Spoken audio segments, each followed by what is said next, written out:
Hello everybody, this is GGThorns here with a gift from a friend. Which has been an option, sorry. Figuring this all out. Just launched this, a Stanley Parable. Again, this is gifted by a friend, and he said he wanted to see me play it, and couple of other people said the same thing.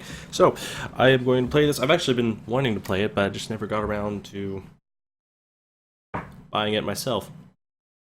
Well, this is going to be a very fourth wall breaking, very mind-blowing, as I'm told. And,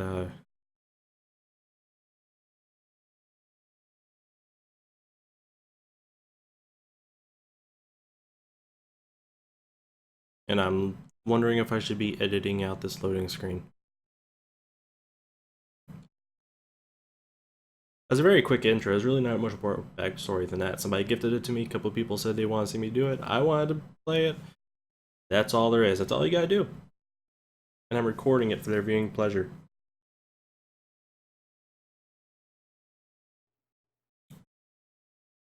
This is the story of a man named Stanley. Stanley worked for a company in a big building where he was employee number 427. Employee number 427's job was simple. He sat at his desk in room 427 and he pushed buttons on a keyboard. Orders came to him through a monitor on his desk, telling him what buttons to push, how long to push them, and in what order. This is what employee 427 did every day of every month of every year. And he lived in an apartment with doing that. Might have considered it soul-rending, Stanley relished every moment that the orders came in, as though he had been made exactly for this job. And Stanley Foreboding?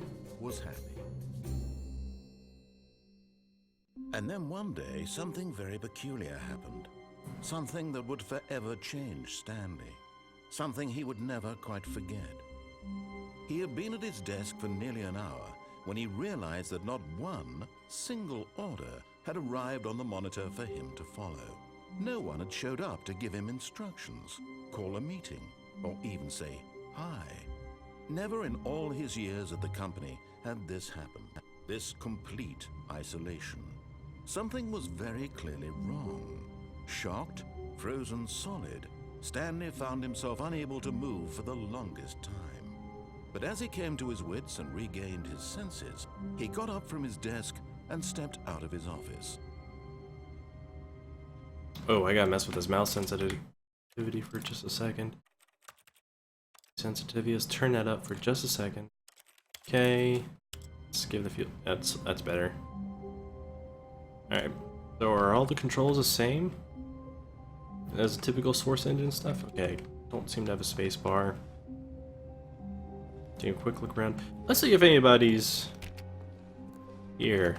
Any clues? All of his co-workers were gone. What could it mean?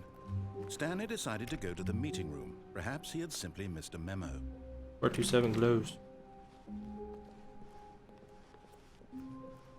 Let's go to the meeting room. What's a meeting room look like? I'll force my way through here. Give me that. Give me that. I'm gonna take that cup and I'll run it through the. Let's just go. Wait. Like stuff scattered all over the place. Any people left in a hurry? Yeah.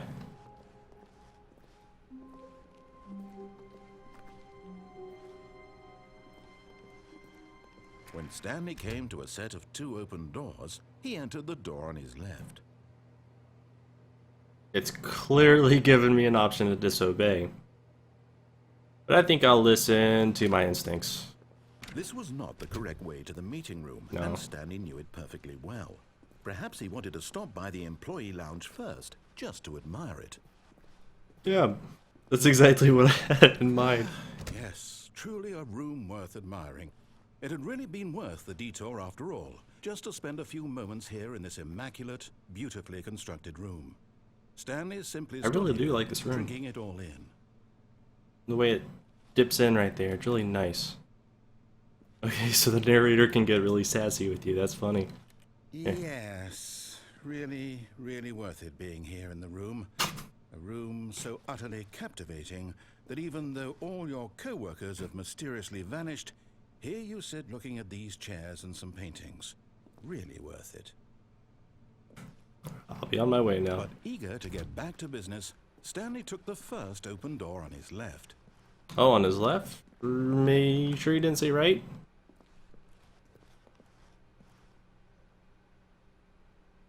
How many times is it going to throw me this option? Stanley was so bad at following directions, it's incredible he wasn't fired years ago. So sassy. Look, Stanley, I think perhaps we've gotten off on the wrong foot here. I'm not your enemy, really, I'm not. I realize that investing your trust in someone else can be difficult, but the fact is that the story has been about nothing but you all this time. There's someone you've been neglecting, Stanley. Someone you've forgotten about. Please, stop trying to make every decision by yourself. What if my name isn't Stanley? I'm not asking for me, I'm asking for her. What's your name? Voice in the sky. What is your name? You have a name?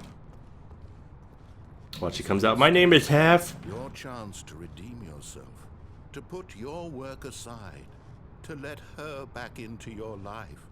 She's been waiting.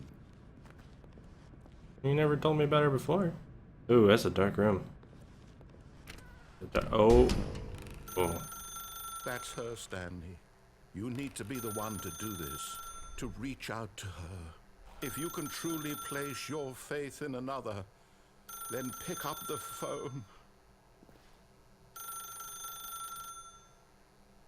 The only person. As Stanley picked up the phone, a white I didn't light think that'd work. engulfed him, filling him not just with radiance, but with hope. Hope for a life reunited one... Wait. Oh, goodness. Stanley, did you just unplug the phone? No, that wasn't supposed to be a choice. How did you do that? I didn't You use. actually chose incorrectly. I didn't even know that was possible. Let me double check. I'll plug it back in. It's definitely here, clear as day. Stanley picks up the phone. He's taken to his apartment where he finds his wife, and the two pledge themselves to one another. The music comes in, fade to white, roll credits. Not picking up the phone is actually somehow an incorrect course of action. How is that even possible? None of these decisions were supposed to mean anything. I don't understand. I just like messing with you, man. Meaningful choices. What did you... Wait a second. It's a hazing process. Did I just see... No, that's not possible. How we I get to know can't each other. believe it. How had I not noticed it sooner? You're not Stanley. You're a real person. I'm Jeff. I can't believe I was so mistaken. This is why you've been able to make correct and incorrect choices. And to think I've been letting you run around in this game for so long. If you'd made any more wrong choices, you might have negated it entirely. It's as though you completely ignored even the most basic safety protocol for real-world decision-making. Or did you not grasp the severity of the situation? Well, You didn't I make wouldn't it very have that kind severe. of risk on my watch. I'm going to stop the game for a moment so we can educate you properly on safe decision-making in the real world. Please observe this helpful instructional video. Choice. It's What? the best part of being a real person, but if used incorrectly can also be the most dangerous. For example, in this scenario, a hypothetical real person Nice try. named Stephen has a choice. He could spend years helping improve the quality of life for citizens of impoverished third world nations. Or he could systematically set fire to every orphan living in a 30-kilometer radius of his house. Well, I Which wouldn't hold a choice gas would you can. make? Remember that unlike here, the real world makes sense, and at no time should you make a choice that does not conform to rational logic. If you find yourself speaking with a person who does not make sense, in all likelihood, that person is not real. Allow the person to finish their thought, then provide an Thought? excuse why you cannot continue Did he just say talking. Thort? Turn to a partner and practice saying, "My goodness, is it 4:30? I'm supposed to be having a back, sack, and crack." Back, sack, and crack. My goodness, is a fourth. Back, sack, and crack. Excellent.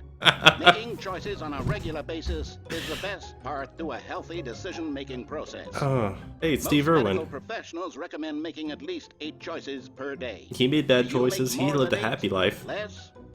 And think they're finally, bad choices, if but you they begin worked to out. wonder if your choices are actually meaningful and whether you'll ever make a significant contribution to the world, just remember that in the vast infiniteness of space, your thoughts and problems are materially insignificant. That's where Earth and is. the feeling should subside. At this time, your instructor will guide you in an exercise to test and reinforce the material covered in this video. All right. Ah, welcome back. Let's go. You may have noticed that this room has begun to deteriorate as a result of narrative contradiction. But not to worry. Now that you're properly informed on good decision-making, we're going to revisit a choice you made just a few minutes ago and see what the correct thing to do would have been. This way, please. Plug the phone back. Okay, it does. I just want to pick up the phone. Oops. Okay. Alright, doesn't look like I actually have a choice this time. Here we go. Now that we know your choices are meaningful, we can't have you jumping off the platform and dying. Imagine the You thought main ahead. character dying senselessly halfway through the story. A That fence. story would make no sense at all. We just need to get you home as soon as possible before the narrative contradiction gets any worse. Okay. Unfortunately, it seems this place is not well equipped to deal with reality.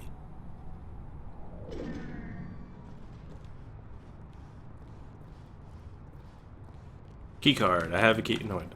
I don't have a key card. Who's there?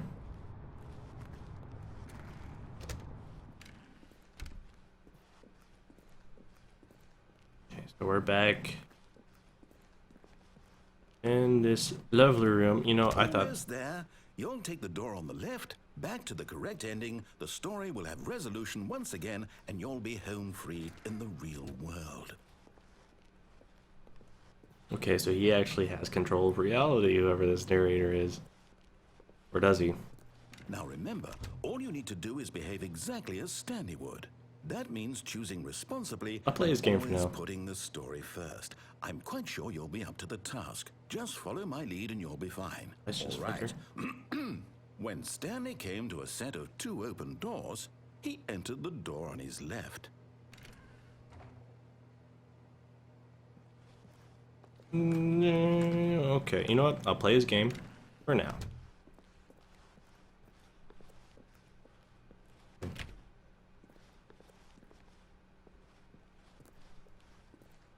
Yet there was not a single person here either. Feeling a wave of disbelief, Stanley decided to go up to his boss's office. I already hoping he felt might that find wave an of answer disbelief. there. Okay, how to solve this? I'll hang on. Using or this is pre-print. Make sure you slide as a slick blue graphic. Oh man, I probably will never have an office job because this is all true. What we got here? Money, money, more things buy with money. Profits. A lot of percentages. Yeah. That picture of. Anyway. Broom closet. Yes. No. Guess not. Coming to a staircase, Stanley walked upstairs to his boss's office. Upstairs.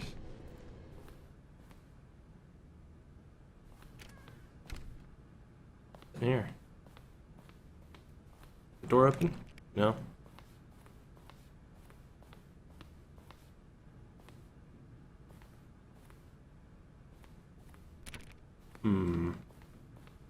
Nothing weird yet. Stepping inside his manager's office, Stanley was once again stunned to discover not an indication of any human life. Shocked, unraveled, Stanley wondered in disbelief who orchestrated this until he saw the door with a voice receiver next to it. Surely behind this door lay all the answers to his questions. And beyond all probability, he knew the passcode. He had seen it on his boss's computer just last week. Nightshark 115. Was this the code to open the door? Would it still work? There was only one way to find out. Stanley had been trained never to speak up, but now he would draw from within himself the courage to face the unknown. He drew a sharp breath and then spoke the code. 115.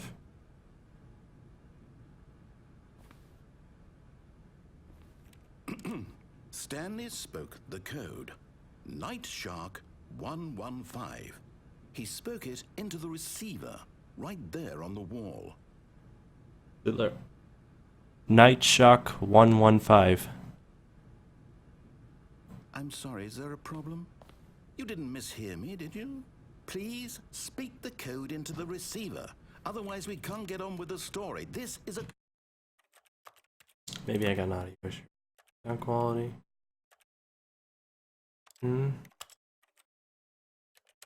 Alright. crucial step. Night Shock 115. Okay, fine. You're not gonna do it. But you know what? It's pretty humiliating to bring you this far, only for you to suddenly decide you have better things to do. I asked you for this one single thing, for your respect. The kind of respect Stanley shows for his choices. He knows what it means to take a story seriously. If you didn't want to see what I had to show you, then why did you come here? You had a choice, you know. You could have gone through the door on the right. You could have done whatever the hell you wanted over there. Why did you come this way? Speak. Say something to me. Explain yourself, you coward. Whoa. Behave exactly as Stanley would. That means choosing responsibly and always putting the story first. I'm quite sure you'll be up to the task. Just follow my lead and you'll be fine. All right. When Stanley came to a set of 2 open doors, he entered the door on his left. Alright, maybe something wasn't working right. Give it one more go. I'm very confused. There was not a single person here either. Feeling a wave of disbelief, behave exactly as Stanley would. That means choosing responsibly and always putting the story first. I'm quite sure you'll be up to the task. Won't let you rush Just it either. follow my lead and you'll be fine. All right. When Stanley came to a set of 2 open doors, he entered the door on his left. Try this. No! Why did you do that? Quickly, hurry back in the other direction. Perhaps we're not too late. What? What?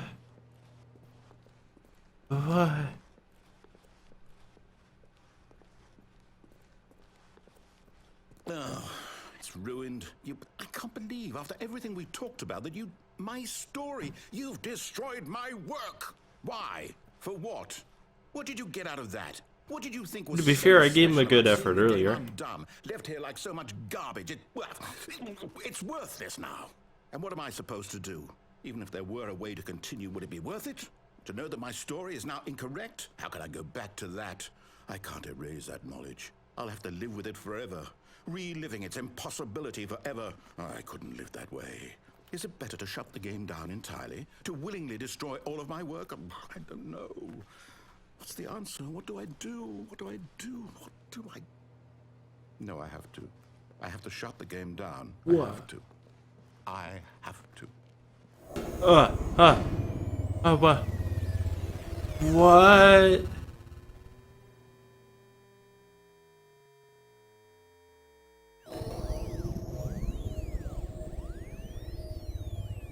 Whoa! Oh, I'm here. I'm still here. Here in this pile of rubbish. With you. You, who thought you were so clever. Now look where we are. My entire game is destroyed. It was the only thing in the world that was mine, and you've run it into the ground. What, did you think that would be funny? You just had to see? Didn't I impress upon you how important it was to be like Stanley? You didn't. He actually knows how to do what I tell him to. He understands that if I say to do something, there's a damn good reason for it. That thought hadn't even occurred to you, had it? That there's a world outside of you? You're a child. Oh, my story. If you'd just gone through the door on the left, you would have seen it. There was a whole underground facility. You would have destroyed it and been victorious. It would have been so perfect. I worked so hard on it. I tried so hard. When Stanley came to a set of 2 open doors, he entered the door on his left. Stanley? Hello? Are you... Is everything okay? Stanley, please. I need you to make a choice. I need you to walk through the door. Are you listening to me? Can you hear me? Is everything all right? Stanley, this is important. There's more. There's gotta be more. It needs you. It needs you to make a decision. It cannot exist without you. Do you understand me? Whatever choice you make is just fine. They're both correct. You cannot be wrong here. We can work together. I'll accept whatever you do. I simply need you to take that step forward, please. Choose. Do something. Anything. This is more important than you can ever know. I need this. The story needs it. So, you hear me? Are you there? Are you listening to this? Stanley, are you there? Stanley. Okay. It's okay, I can wait. You need time to decide. Time to make sure your choice is correct. That is the best choice. That's all right. While he's mumbling, we are at the 20-minute mark of this episode, so I think this will be a good time to shut it off. I'm gonna be playing more of this.